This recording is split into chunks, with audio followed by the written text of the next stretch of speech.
Hey y'all, welcome back to the Power and Lifting podcast, but on YouTube. We are back to YouTube. It's been a while, and I have for you guys today Chrissy Peracchi. Now, this is actually the second time I've had the privilege of talking to Chrissy Peracchi on my podcast. You can scroll back on YouTube or on my podcast. You can see that I spoke with Chrissy a year ago. She had just competed at USAPL Mega Nationals last June. And we got to hear all about her story of coming back from a really bad knee injury, having knee surgery, the date of Nationals getting pushed up really close to her getting the surgery and her recovering in time to go in and compete. Now we come full circle a year after that, and she has redeemed herself and is now the 57 kilo champion in the USAPL. Literally talking to Chrissy is always a blast. Please enjoy today's episode and don't forget to subscribe. Hello. Hey, how's it going? Good. How are you? Can't complain. Yay. I can't wait to talk to you. I'm so excited. How have you been? I haven't seen you in so long. It's only been a month. I know. But I've been good. Not as good as you. Miss going to Greece for like 3 weeks and traveling the world. I was living my best life. Girl, I could tell. Like, it seemed like right after National, did you like get right on a plane and go to Greece? I took a red eye home on Tuesday and I was on a plane on Friday. Oh my God. Like, where exactly did you go? For how long? I was there for 19 or 20 days and I went to Athens, Delphi, the Meteora, and then a couple islands. I went to Crete and Paros. It was insane. I've never been away for that long either. So it was like very nice to, like, the first week you're kind of like still anxious about vacation, and then you're like, oh, I have nothing to do. No one can get in contact with me, like, because the Wi-Fi sucks out there. Like, it got too windy and the Wi-Fi would be down for the day. It was amazing. It took a little getting used to like not being connected, but once I was like, oh, this is great. Oh my God. What was your favorite location? Crete. That island was amazing. It was just a mixture of Greek and Italian culture because the Phoenicians had rule over it for like 300 or 400 years. And it was, the people there were just super nice. The food was like, the seafood was like to die for. And then we went to this cool pink sand beach, and it was one of the most beautiful places I've ever been in my life. I've seen that on Instagram. It's not as pink as Instagram makes it, but it's still I was about to say, nice. It was my next question. I was like, it looks really, really pink on Instagram. It's a lie. Oh my God. Was the water like the bluest you've ever seen? I compare it to like the Bahamas. Nice. Yeah. It was like you could see all the fish swimming around you and all that kind of stuff. So being a trainer, I know when I was doing all in-person training, I would get so like anxious being away for so long, just like this weird feeling of, what if all my clients leave me or something? Like, did that weird thought come in your head? Because for me, it would have. It did. And then especially like I had one that was competing the first week I was out there. So like getting checked in with him, and like I did get cell service that day just so I could be watching and stuff like that. But like my clients are pretty understanding about stuff. So well, like I think most clients, no, good clients are, but like as trainers, I feel like in our heads we're like, but still, oh God, like when I get like that, I'm like, all right, maybe they'll like miss you and they'll remember why they go to you. Boom. Oh my gosh. When you got back, were you like ready to be back, or were you like, oh, I'm back? I thought so when I was getting on the plane. And then like as we were crossing the Atlantic, I was like, oh, I don't want to go home. Like I'm ready to retire to Europe. And now you know exactly where you'll be in 30 plus years when you retire. Yep. Exactly. Oh my gosh. So the last time I spoke to you on the pod, you're one of the first people I interviewed, by the way. Special place in my heart. Yes. And so this was right after Nationals 2021. So we talked all about like how you couldn't go to Worlds after you got in because of the pandemic, went into Nationals after having knee surgery. You were supposed to have a lot more time, but then they moved Nationals up and you were like, great, I have 0.5 seconds to get ready. And you went in there anyways and competed. Fast forward, and let's start with the pro. going into the pro, because I remember DMing you, or no, we talked the day of the pro because I was commentating to me and you were like, oh, by the way, I'm getting another surgery and like tomorrow or something. And I was like, oh.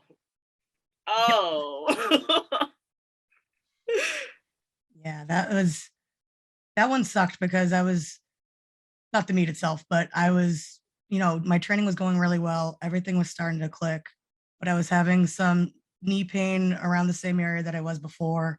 And then I developed a couple cysts. And we weren't sure there were cysts at first because I was still going to physical therapy then. So he's like, if it's not bothering you too much, like you don't have to go to the doctor. So we held off a little bit. I went into the doctor's office, my surgeon's office, and I actually emailed Saber at that point when I was waiting to be seen, because I was like, I have a bad feeling something's going to happen and I'm going to need to be put under the knife. Let's get another meet in before I have to go back into recovery mode. So went in, figured out I needed surgery, got MRIs and all that, competed, did like decently well, all things considering, because my knee blew up pretty bad on that airplane. I was gonna say, you told me, you were like, your knee was like a tomato. I was like, oh my God. Yeah, that surprised me. I planned, I'm a big planner going into meets, especially with travel and stuff like that. That is the one thing, I don't know why it didn't come across, but like didn't even plan for it at all. And I was like, all right, competing within 20, I flew in within 24 hours of competing too. So I was like, I guess we're just going to see what happens. And, squats didn't feel great. And as soon as I took off the knee sleeve, it just felt like crap. Like was laying down with my feet in the air, trying to help the swelling and stuff like that. But nothing, you can't really do much at that point. So, I mean, bench was decent. Squats went all right. I missed my second squat, but I came back and hit my third. And that was a huge mental win for me. I was like overall pretty happy with the situation. And then about a week and a half later, I had surgery. And originally for the surgery, they were just thinking it was cysts. They saw some discrepancies in it with the meniscus again, but they thought it was just scar tissue and stuff like that because they had to put sutures in that and whatever. Ended up being I had 2 more tears in the back of the knee that displaced inside of it. So that was what was really causing the swelling. So luckily this time though, they didn't try to repair it. They just took out what was, shredded, took out the 2 cysts and the sutures that were causing the cysts. And it wasn't as bad. I wasn't non-weight bearing until, April, like I was last year. It was about, yeah. I came back about a month ahead of last year's, progress. Okay. So it was I was partial weight bearing from the start, was on crutches for, I think it was like 6 to 8 weeks. But it was like those last few weeks were just the one crutch. And I was kind of nursing it too, because being at a gym all the time, I'm a huge klutz. I will trip over things. So it was like my mental reminder to be more careful. And, the one blessing from these surgeries is that it gives me time, not just to focus on my strength, but the technique and being more efficient with my lifts. So coming back again, like surprising, but both these surgeries, my squats came back better than my deadlift.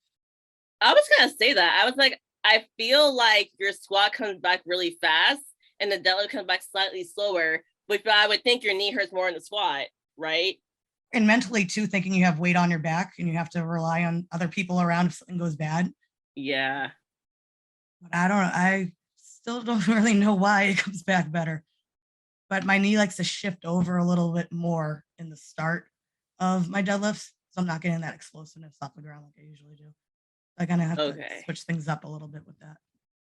Okay. Is it still at the moment? Well, no, let me build into it. Let me not ask you how the knee is now. But I know you still see a PT, right? Even to this day? Yep, I go twice a week still. Nice. Okay. So when you're in PT, does he kind of tell you like timelines, like, all right, like this is not as bad, like you're like, recovering way faster, you should be like under the bar in like 2 weeks? Does he like know that when you get to him? Because he's had you for a long time. He definitely knows me, like, especially since we just went through this, we knew exactly kind of what to do this time. And they're really cool there. They have like force plates and stuff like that. So as soon as I was getting under the bar, we were on the force plate so we could see where the shifting was. And then we do certain things like tempos into a pause. So that way I could correct that shift before I went up.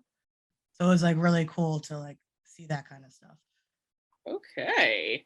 Yeah, they're Wait, fancy. explain force plate. Like I don't think I've ever seen one. I understand what you're saying though. It makes sense, but like, does it tell you exactly where the weight is bearing as you're like doing a movement? It kind of, so yeah, there's like a graph chart with it. So and it has two different lines for both legs. So you can see where the force is being distributed. Okay, so Like going everyone into go a to squat. Yeah. So must like it go going, to your place. oh yeah, at Fitness Pain Free. He's a and champion down in Waltham, Mass. He's the man. I love him. Oh my God. Okay, that's like amazing. But that's probably so helpful to really see, like, okay, so now I can know I need to do this, like I'm not shifting as much. Are you still seeing issues with shifting, or has it gotten a lot better since you've gotten stronger again? It's gotten a lot better, but there's still those weaknesses and those weak points where it's just my body wants to be moving in a more advantageous position. And it's thinking that letting that knee cave in a little bit is more advantageous. Mm. So, how has your coach? Well, does your coach talk directly to your PT? Yeah, they intertwine, and then my PT will look at what the program is, and we'll build my program at PT in my homework through what I'm doing in the gym.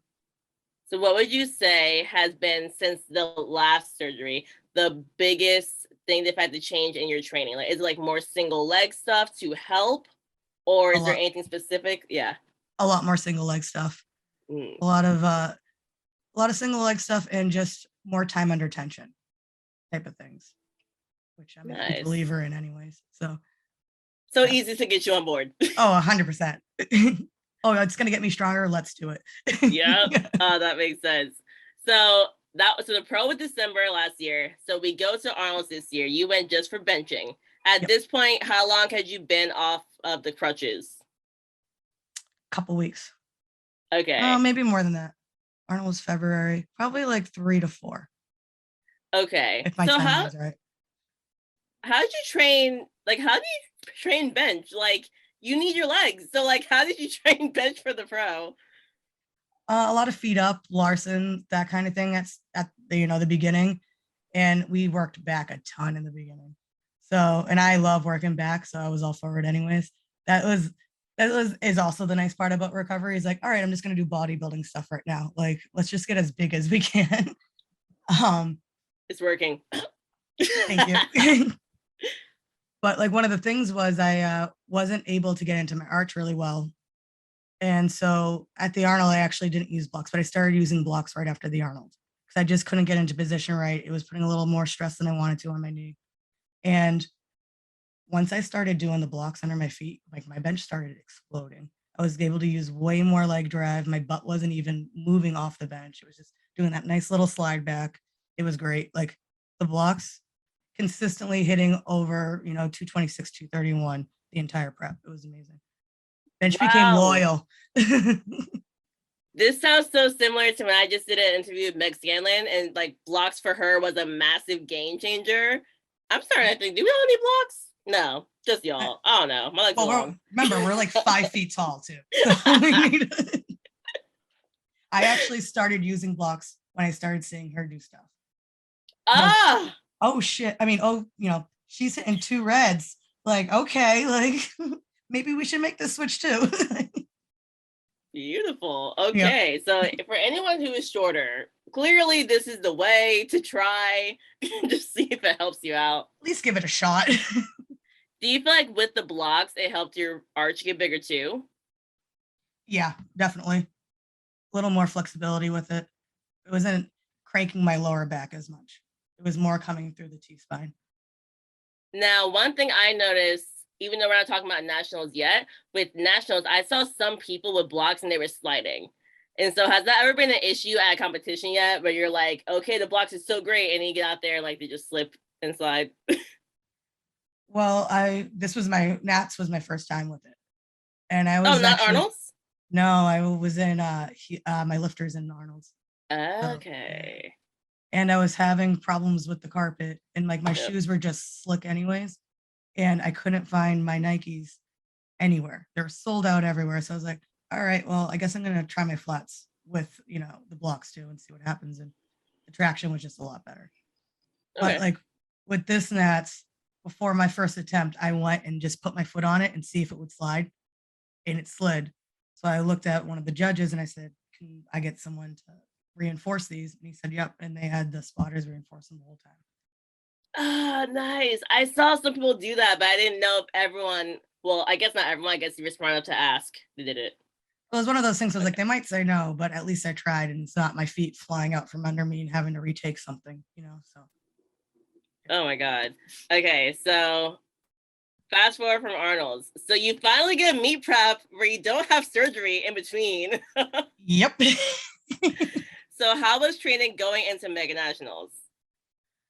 It had definitely had its ups and downs where my knee would be feeling great, and then all of a sudden it'd be a couple days where it just wasn't feeling awesome. But this time around, I really just focused on, getting that form more efficient, not so much the numbers, and just making everything crisp.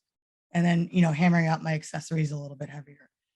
And squat came around decently quickly. And bench was kind of always there. I had a couple of days where bench and I were not agreeing. And I was like, oh man, we're like 2 weeks out. You have to be pulling these games with me now where you just feel heavy. And dead started clicking about 3 weeks out where everything, I was just being able to build up that tension, get that slack off out of the bar and everything like that really well. I hit above 400 like 3 or 4 times, which was great because I think I only hit 352 or something like that at 2021 nets. So you hit 374. Oh, well. All right. But yes, either way, I was hitting that 374 number in the gym consistently for multiple reps. So I was, as much as it wasn't kind of going as quick as I wanted it to, it's still I knew it was there. It should be there game day type of thing. And my body weight was great the entire prep this time. And I was too late, probably starting 2 or 3 weeks out where I was like, all right, I'm going to eat a little bit more. And especially when I started my water, my weight just really dipped. But the one nice thing about my weight being light was my bench was still moving pretty well, and it wasn't as questionable as it was in previous years. Because that extra kilogram, man, that extra kilogram is a lot. It's a 2.5% of our body weight. It's a lot of weight. Yeah.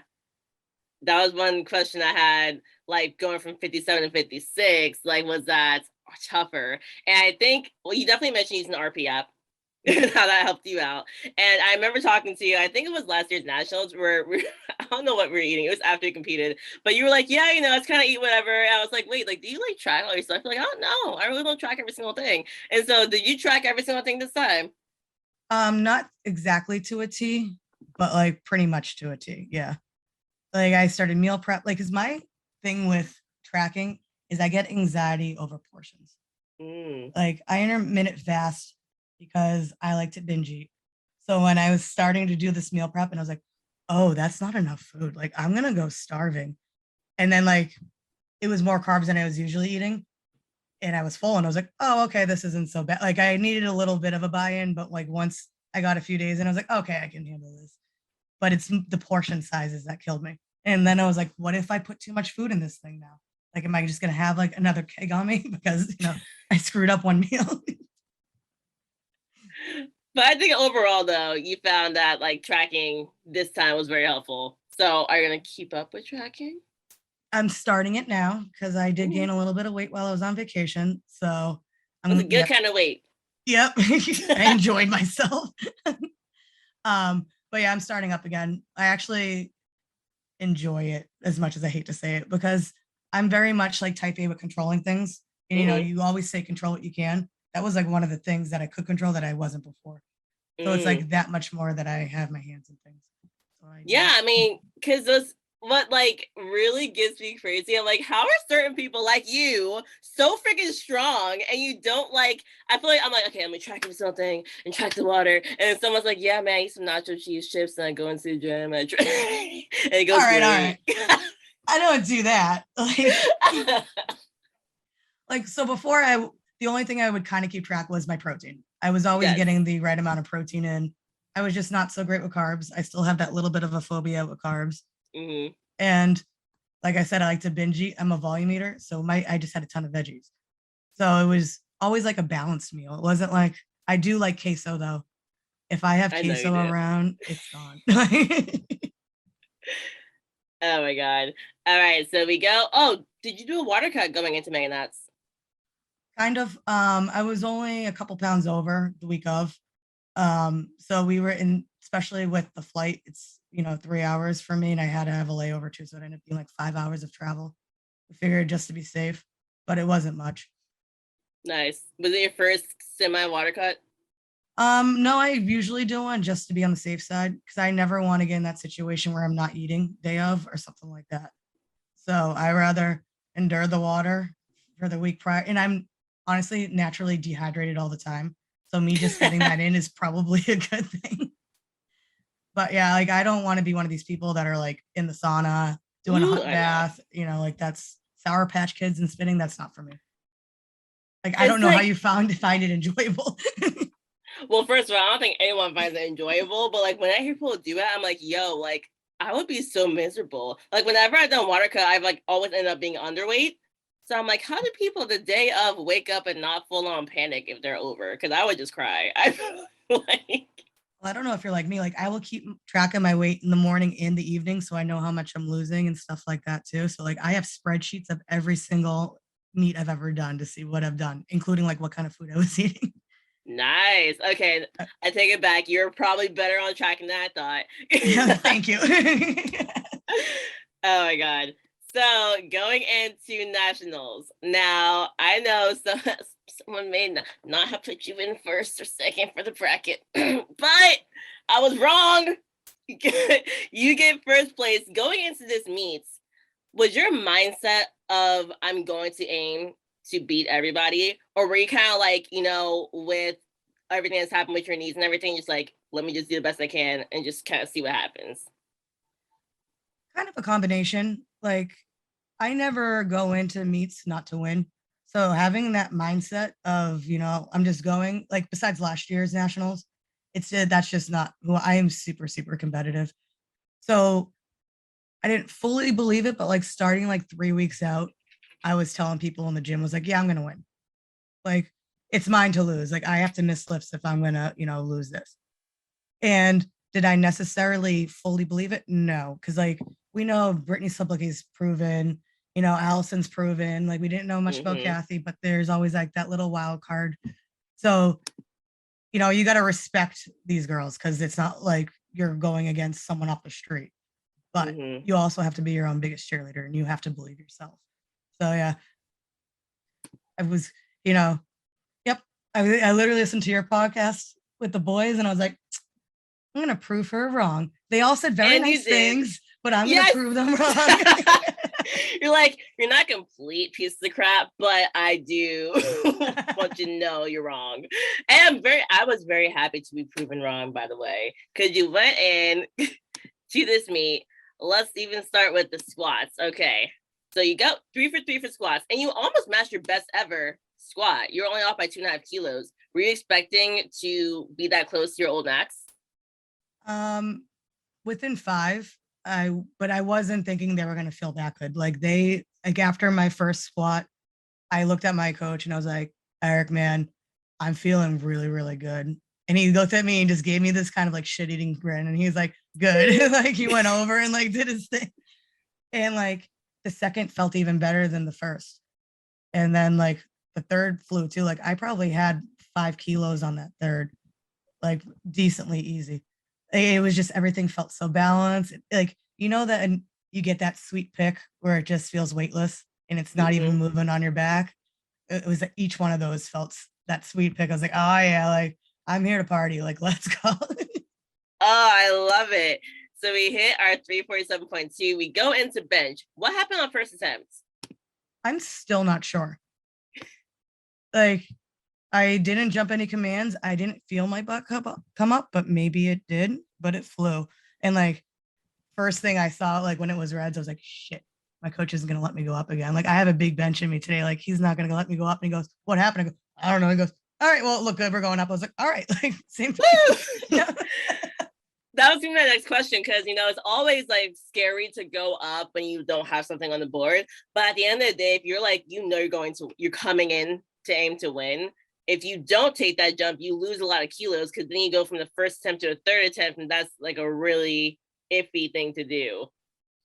Yeah, and especially like even when I was going for my singles and prep, like I was skipping that number in my warm-ups. So like we knew that number, it wasn't like a strength thing by any means. And so he didn't even question it. But of course, in my mind, I thought he was, because, you're building your total. That's all we care about, is building a total, especially if you're going to win. So, but he went up, and the second one moved real well too. My feet slipped like crazy though. They like flew out inches on me. Girl, but, those carpets were rough. So I understand. Like ice. I know. I was like, I don't want to complain. Let me just be quiet. Like during the actual meet, I was like, I'll be quiet. I was getting mad. But regardless, you still ended up with an all-time PR with 225. Yeah, and it moved pretty well. I think I had some more on that one too. My feet slipped on that one as well. And I just, like, as I was sliding, I was like, just drive your back as hard as you can through that bench and squeeze your elbows and pinkies through it. And thankfully it didn't stop moving. But, it was one of those like, oh no, like don't let that butt up at all. Like just use your back here. Some people told me like, yeah, it was kind of like a Larson press. Like just kind of stop using your leg. Yep. I was actually, when I was actually in the moment, I was like, it's feet up bench. Just drive it through. It's feet up. Nice. Did you hit that number in training, 225? Yep. And I hit 231 probably half a dozen times in training. Yeah. Okay. Oh, you could have gone 231. If it was like moving ice. Well. Yeah. Oh my God. So get to deadlifts. We hit 396 and then 407, which is approaching your best ever. So we're getting that deadlift back for sure. And at this point, we go in for a third, which was 418. I know that was the only real miss. We won't count the bench. The only real miss you had today. Yep. And I still finished it, but they called me for up and down, I believe. That was my next question. I was like, I remember you finishing off this lift, but I don't remember what happened with it. Yeah, because there wasn't, as I look, because I have a side view of it, it wasn't a hitch. So it must have been with the shaking. It just did a little up and down. But I'm still happy that I finished it. So I was like, all right, well, like, whatever, that sucked. It would have been better in the moment too, because then I would have secured the win without any question. I was going to say, then you had that moment of like, oh, Kathy came and tried to beat it. Yep. I was like, oh no. All right, here we go. Did you go to the jury? Oh, was it a 2 red light lift or a 3 red light lift? I don't remember. It might have been 2. I'm not sure. Did you guys go to the jury or no? No, we didn't. Okay. Yeah. So Eric must have seen something too. I was about to say, I guess you saw it then. Yeah. Fair. Okay. But overall though, so you look so happy once you won. Like, what was going through your mind? Like, I mean, you haven't won since 2019. And then so many things happened. So many really crappy things that I think the average person would not have even been at that meet at this point, like to go through it. And you freaking won. Like, what was going through your head? It was one of the best. Winning my first one was amazing, but this one meant even more just because of everything I've had to go through and, mentally getting over all these humps. And like, this prep wasn't easy. Like, I've had a few family members get sick during it. Like, I had one pass away right as I was starting my peak. Like, to deal with, seeing all that, having loss, and then pretending nothing happens when you get to the gym and just putting in the work was huge. And then, coming in, having to cut an extra keg, going against all these great, strong women and performing and like executing. It's really like, I agree. It's really only one miss. Like, it was an 8 for 9 day, in my opinion. Like, doing that, like, it was huge.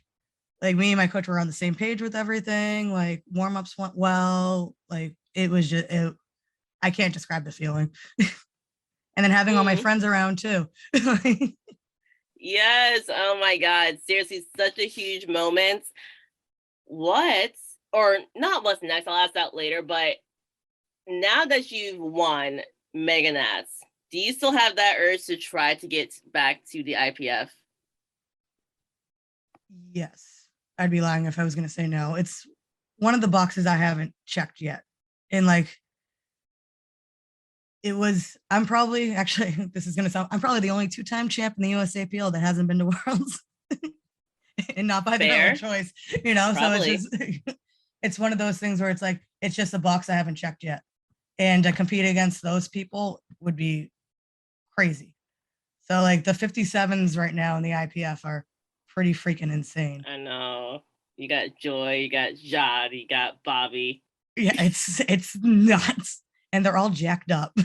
I know. So like it's definitely an experience I think I would be losing out for if I was just to completely shut that door. And something like, it's always been a dream of mine to represent the United States in a world level event. So it's definitely still on the bucket list. Okay, so what's the plan to get to the bucket list? I'm not sure yet. That's a work in progress. Are you lying? I promise. Okay, fine. Because the big thing is that quite a few people have to think about is PLA Nats is supposed to be in February. I don't think there's an exact date yet. And then if you want to finish out this pro series, it finishes out the first weekend of March. So it's like that tough thing of, do I try PLA Nats? Do you try just skip till 2024? So, Anna, do you even need to qualify for PA Nats? See, these are my questions that I can't find answers to right now. I don't believe you do, but I'm also not in PLA, so you should definitely double check that. Yeah. I don't believe you do.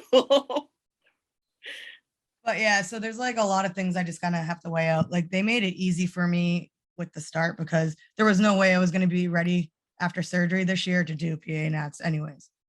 And I'd never want to go to Worlds not being closer to 100% and actually have a lot of training under my belt and all that stuff. So there's just a lot of things to weigh out. I'm not sure. Okay. No, that is totally fair. And then I don't also want to leave my USAPL family either. So it's like that hard, That's what makes it really hard, right? It's like all your friends are at USAPL, but also if you take the other route, it's like to check off a big bucket list item. Yeah, it's like Milliken said in Vegas, it's like the parents divorced and we don't know where to go. It is very true. The good thing is you can always go back to USAPL. It's just the annoying part of you can't always go right back to PLA. So right. There's also that. The family always welcomes you home. Yes. So that is kind of the bright side of it. Are we doing the Virginia Pro this year? I'm not 100% positive on that. Okay. Yeah. Debating it. Just want more time to train? Kind of. I'm also in that, I just got back to the gym and I worked out twice while I was in Greece. So my body's feeling wrecked right now where I'm like, I don't know. Especially still sitting a little bit heavy where I'm like, I don't know about cutting weight and mentally I'm not there yet. But you have a lot of time. That is true. Yeah. We'll see. I will say I think we need a few more girls in it to make it even. The goal was to have it be even. So I'm like, okay, who's going to fill the last few spots? Because we want it to be 14 and 14. That's the goal. Right. Yep. So we shall see. We shall see. But I was going to ask, you'll definitely do Arnold's, but no, you got to wait. You got to see about PLA. Never mind. I'll probably be there either way though, because the Arnold, Very true. Arnold's fun. Oh yeah. In the meantime, what else is going on with work outside the gym? Man, I just, starting to coach and do stuff like that and, trying to make people strong and happy. Do you predominantly train powerlifters? I'm starting to make that shift. So and that's more fun for me too, because it's more of what I'm interested in. And I really like building programs and, seeing how different people adapt to different things. Are you doing more online to do that, or are you doing mostly in person for the powerlifting? A little bit of both. Ooh. Okay. How? Because I love hearing about this. I know you're saying you're making that transition, so you're trying to get more powerlifting clients in. What are you like kind of doing to go about getting specifically powerlifting clients that is different from when you were just like taking on anyone who wants to get stronger in the gym? Well, luckily the gym I'm at is predominantly powerlifting and strongman, a little bit of Olympic lifting. So I'm not really having to reach that far to, do that. And especially since I've won again, a lot of the younger college kids that have been starting at the gym, because my gym's in a college town. It's been pretty easy to kind of start getting that more than the normal everyday booty building type of stuff. Not that I hate on the booty building, but I like strength. No, I feel you. That's nice though. You kind of have that pool to pull from where it's like, okay, there are already powerlifters here.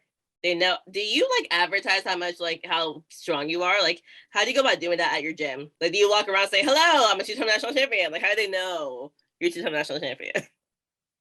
Most of them are USAPL people anyways, so like they know. Okay. But it doesn't hurt walking around in a tank top and stuff, especially while I'm cutting. And it's just like, and then my bench is, as much as some of these guys, so that also doesn't hurt. All right, boom. She just like, I just take off my shirt and that's how I get my clients. Doesn't hurt. Oh my God. That's perfect though. Honestly, dude, if I was at a gym wanting to powerlift and I saw you, I would be like, I think I'm gonna ask her what to do. Well, and we all started somewhere with powerlifting, not really knowing what to do, or like, squatting specifically for powerlifting and, like really creating a shelf and not using like, a bar pad and stuff like that, making that transition. Yes. So if I see people doing things, I will like be like, hey, do you want a couple pointers here? And that's kind of how it ends up going, even though it's just like, I just want to help people when they're starting, because powerlifting has done so much for me, and not just, physically, strength wise, but like mentally, that I want everyone to get the same thing out of it. And that's what I love to hear. Like, that's how you know someone's really passionate about coaching, because when this sport changes your life and you're like, man, like it's changed in such a positive way, I want to affect other people's lives in a positive way. That's like the best place to be coming from. Oh yeah. Because my first coach, we had a separation, I don't know how to put this. We had a difference of opinion, let's just say. Okay. And he wasn't the nicest person, especially with critiques and stuff like that. And I just don't want people to experience that kind of thing. Because I know a lot of other people that have just been like, everyone's like this in the sport. It's just not for me. So I don't want people to have that kind of vibe. And dude, that's what makes me sad. Like when I get a new client, I would say at this point, especially recently, like at least 1/3 of the time, they're telling me a story about their first coach or last coach. And it's always like really negative person, rude about the way that they went about like critiquing, or just straight up, they ghost, they don't really get a program on time. It's like, it's crazy to me how like I see being a powerlifting coach as a full-time profession. And then people are like, yeah, it's my little side hobby that I do when I feel like it. I'm just like, how is this a thing still? Like the sport's grown so much that it makes me sad. I feel like it's just as bad with the crappy coaches as it always has been. The problem is too, there's just so much information online that is not quality information. And then you have these inexperienced kids that have done one meet and they're like, oh, I know what I'm doing now. And it's like, no, you have so much learning to do. Like I'm still learning all the time. Word. You know what I mean? I legit feel like I didn't really get a grasp on the sport well until early last year. And I'm 7 years in. I'm like, wow, I'm getting it. I still felt like an imposter until like last year. That's what I mean too. I'm like, wait, what? Okay, I'm actually like, this is, I think I get what I'm doing. Yep. Wild. But I do hope more people get a more positive experience for sure. And I know if they work with you, tell people how to work with you. You can contact me through Instagram and we can chat. What's your Instagram handle? At Chrissy Max Power. Beautiful. And what gym are you at if anyone wants to see you in person? Spindell Barbell Club in Lowell, Mass. Nice. Okay, Boston, Massachusetts. I legit was like, wait, what is Mass? Yep, Boston. Yes. There you go. Okay, just to end, a few little random questions about getting to know you more. On meet day, favorite carb to eat after weighing in? What's the go-to carb? It's more of a meal, but I have a bacon, egg, and cheese on an Asiago bagel. Oh, yes. Yep. Every time. Oh, yes. That was my thing until recently. I will always have a bacon, egg, and cheese bagel. Yep. And then I will have some cold brew coffee as well.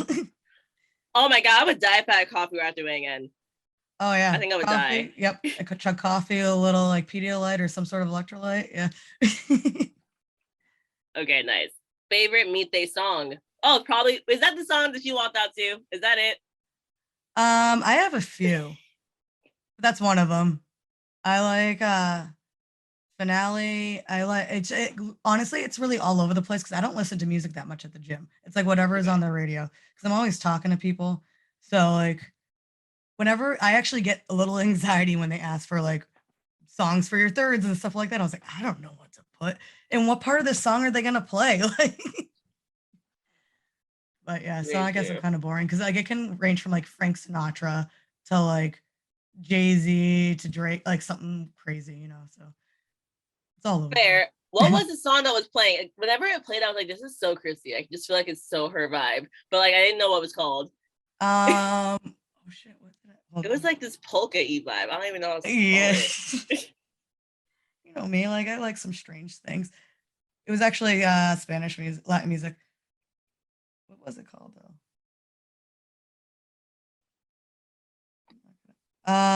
Bailar. That's what it was. Doreo and Pitbull. Yep. We're gonna have to add that to our little playlist and done. It was great for one song. I didn't know it was gonna be played, 9 times. It was confusing because they said they're only gonna play it for third attempts, but I swear sometimes they had it playing for like other attempts, and I was just like, okay. I had it for every attempt, so I was like, all right. Okay, I'm not crazy. Oh yeah. So my first attempt on squat, I was like, oh man, I hope I don't miss this because this song's gonna be ruined for the rest of this meet. Oh my God. All right. After you compete, what is your favorite food to eat? Some sort of macaroni and cheese. Always. And queso. And a nice cold beer. Yeah. I learned this recently. I really can't eat after I compete. Like I always go out to eat with people and I eat like 2 fries. I'm like, okay, I'm full. I can't eat like. Oh, I order a ton. I eat like barely any of it. I'm the same way. It's every time. I don't know what it is, but like I'm drinking like a fish though. I'm fine doing that. I just can't eat. Maybe it's because we are having some beverages that we get full really fast. I don't know. I mean, it does make sense. Okay, throughout your entire powerlifting journey, who's been your biggest supporter?